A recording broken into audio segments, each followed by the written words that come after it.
ശബരിമലയിൽ ബോധപൂർവം പ്രശ്നങ്ങൾ സൃഷ്ടിക്കാൻ ചിലർ ശ്രമിച്ചതാണ് പരാതികൾ ഉയരുവാൻ ഇടയാക്കിയതെന്ന് Travancore Devaswom board president PS Prashanth. കഴിഞ്ഞ ഒരു മാസം ചെറിയ പരാതികൾ ഒഴിച്ചാൽ നല്ല രീതിയിൽ കാര്യങ്ങൾ മുന്നോട്ട് കൊണ്ടുപോകാൻ കഴിഞ്ഞു. വരും ദിവസങ്ങളിലും തിരക്ക് വർദ്ധിച്ചാൽ സൗകര്യപ്രദമായ ദർശനത്തിന് എല്ലാ ക്രമീകരണങ്ങളും ഒരുക്കിയിട്ടുണ്ടെന്ന് ദേവസ്വം ബോർഡ് പ്രസിഡന്റ് കൈരളി ന്യൂസിനോട് പറഞ്ഞു. ഇന്ന് ധനുമാസം 1-ാം തീയതിയാണ്. ശബരിമലയെ സംബന്ധിച്ച് തീർത്ഥാടന കാലം തുടങ്ങിയിട്ട് ഒരു മാസം പിന്നിടുകയാണ്. ഇന്നും വലിയ തോതിലുള്ള തിരക്ക് അനുഭവപ്പെട്ടിട്ടുണ്ട്. 80,000-ന് മുകളിൽ ആളുകളാണ് ശബരിമലയിൽ ദർശനത്തിനായി എത്തിയത്. കഴിഞ്ഞ 2-3 ദിവസക്കാലമായി സമാനമായ സാഹചര്യമാണ്. ഈ ഘട്ടത്തിൽ Thiruvithamkoor Devaswom board president PS Prasanth നമുക്കിപ്പോൾ ചേരുകയാണ്. കഴിഞ്ഞ ഒരു മാസക്കാലത്തെ തീർത്ഥാടനത്തെ എങ്ങനെയാണ് വിലയിരുത്തുന്നത്?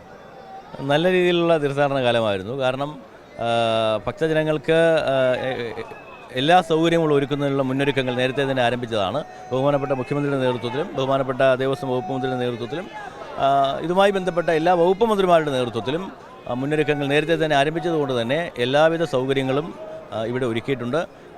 ഏറ്റവും പ്രധാനമായി ഉള്ളത് അടിസ്ഥാന സൗകര്യമാണ്. ഒന്ന്, നിലയ്ക്കലിൽ ഏതാണ്ട് 1100ഓളം ശൗചാലയങ്ങൾ, കണ്ടെയ്നർ ടോയ്ലറ്റുകൾ ഉൾപ്പെടെ സ്ഥാപിച്ചിട്ടുണ്ട്. പമ്പയിലാണെങ്കിൽ 500-ലധികം ശൗചാലയങ്ങൾ, അതിൽ സ്ത്രീകൾക്ക് വേണ്ടി മാത്രം 100 എണ്ണത്തിലധികം. പിന്നെ മുൻകാലങ്ങളിൽ നിന്ന് വ്യത്യസ്തമായി കഴിഞ്ഞ കാലത്ത് നമ്മൾ അനുഭവിച്ച ഏറ്റവും വലിയൊരു പ്രശ്നമായിരുന്നു ഈ ടോള് കുത്തകകളെ ഏൽപ്പിക്കുമ്പോൾ ഉണ്ടാകുന്ന പ്രശ്നം. 2 കാര്യങ്ങളായിരുന്നു. ഒന്ന്, ഭക്തരെ ഈ കുത്തകകളെ ഏൽപ്പിക്കുമ്പോൾ അവർ ചൂഷണം ചെയ്യുന്നു. 2, മാനുവൽ ആയതുകൊണ്ട് തന്നെ നീണ്ട വാഹനങ്ങളുടെ ക്യൂ രൂപപ്പെടുന്നു. ഇത് രണ്ടും ഒഴിവാക്കുന്നതിന് വേണ്ടിയിട്ടാണ് ഫാസ്റ്റാഗ് നമ്മൾ വെച്ചത്. ICICI ബാങ്കിനെ ലേലം ചെയ്ത് കൊടുത്തു. അതുമൂലം ഒന്ന്, ഭക്തരുടെ ചൂഷണം ഒഴിവായി. പിന്നെ വളരെ പെട്ടെന്ന് പോകുന്നതുകൊണ്ട് തന്നെ വാഹനങ്ങളുടെ ലാഗിങ് ഒഴിവായി. പിന്നെ നമ്മളിപ്പോൾ നമ്മൾ നടപ്പിലാക്കിയ ഒരു കാര്യം, 2017 മുതൽ നമ്മൾ കെട്ടിയിട്ടിട്ടുണ്ടെങ്കിലും ഡൈനാമിക് ക്യൂ സെൻറ്റർ അതിപ്പോഴാണ് നമ്മൾ ഉപയോഗിച്ച് തുടങ്ങിയത്. അതുകൊണ്ട് ദേവസ്വം ബോർഡ് ഉദ്ദേശിക്കുന്നത് അപ്പാച്ചിമേടും നീലിമലയും കയറി വരുന്ന ഭക്തർ ഏതൊരു ആരോഗ്യമുള്ള പ്രവർത്തനം ഒന്ന് ആച്ചുപോകും, അവർക്ക് ഒന്ന് വിശ്രമിക്കുന്നു. അതിന് വേണ്ടിയിട്ട് 6 കോംപ്ലക്സുകളാണ്. ഓരോ കോംപ്ലക്സിലും 3 ക്യൂബുകൾ വീതം. ഒരു ക്യൂബിൽ 250 പേർക്ക് വിശ്രമിക്കുവാനും ശൗചാലയങ്ങൾ ഉപയോഗിക്കുവാനും സ്നാക്സും വെള്ളമൊക്കെ നമ്മൾ കൊടുക്കുന്നുണ്ട്. അവരെങ്ങനെ അവരുടെ ആരോഗ്യ സംരക്ഷണത്തിനും പിന്നീട് ഒന്ന് വിശ്രമിച്ച് നല്ല ദർശനം സാധ്യമാക്കുന്നതിനും വേണ്ടിയിട്ടാണ് അത് സംവിധാനം നടപ്പിലാക്കിയിരിക്കുന്നത്. ചെറിയ പരാതികൾ ഒഴിച്ചു കഴിഞ്ഞാൽ കഴിഞ്ഞ ഒരു മാസക്കാലം പൊതുവെ നല്ല നിലയിൽ മുമ്പോട്ട് പോയി കാര്യങ്ങളാണ് വിലയിരുത്തുന്നത്. 100% നന്നായി മുന്നോട്ട് പോയി. പിന്നെ കുറേ വ്യാജ പ്രചരണങ്ങളുണ്ടായി. വ്യാജ പ്രചരണങ്ങളെന്ന് പറയുന്നത് ഉണ്ടായതിൻ്റെ പ്രധാനപ്പെട്ട കാരണം ഇലക്ഷൻ ഇയർ ആയതുകൊണ്ടാണ്. കഴിഞ്ഞ പ്രാവശ്യവും ഡിസംബർ 12-ന് ഇതുപോലെ നല്ല തിരക്കുണ്ടായി. അന്ന് 1,20,000 അന്ന് വെർച്വൽ ക്യൂ. അതുകൊണ്ട് തന്നെ അത് 90,000 മാറ്റി. പക്ഷേ അന്നൊരു വാർത്തയായില്ല, കാരണം അന്ന് ഇലക്ഷൻ ഇല്ലായിരുന്നു. ഇപ്പോൾ ഇതൊക്കെ വാർത്തയായി മാറിയത്, ഈ ചെറിയ പ്രശ്നങ്ങളെ പെരുപ്പിച്ച് കാട്ടി ഇത് വാർത്തയാക്കി മാറ്റിയത് ഇലക്ഷൻ ഇയർ ആയതുകൊണ്ടാണ്.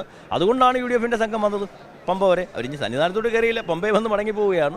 അപ്പോൾ ഇതൊക്കെ രാഷ്ട്രീയപരമായി മുതലെടുക്കുവാൻ വേണ്ടി ചെയ്തു വെച്ച ചില കാര്യങ്ങളാണ്. വ്യാജ വീഡിയോകളാണ് പ്രചരിക്കുന്നത്. തമിഴ്നാട്ടിൽ എവിടെയോ നടന്ന ഏതോ ഒരു അമ്പലത്തിൽ നടന്ന പിന്നെ പോലീസും ഭക്തജനങ്ങളും തമ്മിലുണ്ടായ ഏറ്റുമുട്ടലിനെ ഒരു ആരാധനാലയത്തെ ഇല്ലാതാക്കുവാനുള്ള ആസൂത്രിതമായ നീക്കങ്ങളാണോ ഇതിൻ്റെ പിന്നിൽ എന്ന് പോലും ഞങ്ങൾ സംശയിക്കുന്നുണ്ട്. ശബരിമല എന്ന് പറയുന്നത് കേരളത്തിൻ്റെ ഒരു പ്രസ്റ്റീജിയസ് ആയിട്ടുള്ളൊരു ആരാധനാലയമാണ്. രാജ്യത്തിന് പുറത്തു നിന്നും രാജ്യത്തിന് അകത്തു നിന്നും എത്രയോ ലക്ഷം ആളുകളാണ് ഇങ്ങോട്ട് കടന്നു വരുന്നത്. പക്ഷെ അവരെയൊക്കെ ആശങ്കയിലാക്കുന്ന പ്രചരണങ്ങളാണ്, അടിസ്ഥാനമില്ലാത്ത പ്രചരണങ്ങളാണ് ഇവിടെ നടന്നുകൊണ്ടിരിക്കുന്നത്. ഇത് ഭക്തജനങ്ങൾ തിരിച്ചറിയണമെന്നാണ് ഞങ്ങൾക്ക് പറയുവാനുള്ളത്. ഒരു ആശങ്കയുമില്ലാതെ ഭക്തജനങ്ങൾക്ക്, വിശ്വാസികൾക്ക് ഇങ്ങോട്ട് കടന്നു വരാം. എല്ലാവിധമായ സൗകര്യങ്ങളും നമ്മൾ ഒരുക്കിയിട്ടുണ്ട്. ഒരാശങ്കയും ആ കാര്യത്തിൽ വേണ്ട. ഞങ്ങൾ വലിയ ശുഭാപ്തി വിശ്വാസത്തിലാണ്. ഇന്ന് 1-ാം തീയതിയാണ്, ധനുമാസം 1-ാം തീയതിയാണ്. ഇന്നത്തെ ഒരു തിരക്ക് എങ്ങനെയാണ്? ഇന്നലെ ഞങ്ങൾ 86,000 പേരാണ് ഇന്നലെ കടന്നുപോയത്. ആരും അറിഞ്ഞില്ല. വളരെ സ്മൂത്തായി ദർശന സുഖം ഇവിടെ എല്ലാവർക്കും കിട്ടി. അതുപോലെ തന്നെ ഈ വർഷവും ഇന്നും രാവിലെ നല്ല തിരക്കാണ്. ഒരു ആശങ്കയുമില്ലാതെ, ഒരു അസൗകര്യവുമില്ലാതെ ഭക്തജനങ്ങൾ തൊഴുതു മടങ്ങുകയാണ്. കഴിഞ്ഞ ദിവസങ്ങളിൽ സമാനമായ രീതിയിൽ തിരക്ക് അനുഭവപ്പെടുന്നുണ്ട്. എത്രത്തോളം തിരക്കുകൾ വർദ്ധിച്ചാലും അത് സുഖകരമായ രീതിയിൽ ദർശനം നടത്തി തീർത്ഥാടകർക്ക് മടങ്ങാൻ വേണ്ടിയുള്ള ക്രമീകരണം ദേവസ്വം ബോർഡ് ഒരുക്കിയിട്ടുണ്ട് എന്നാണ് Devaswom board president PS Prasanth നമ്മളുമായി പങ്കുവയ്ക്കുന്നത്.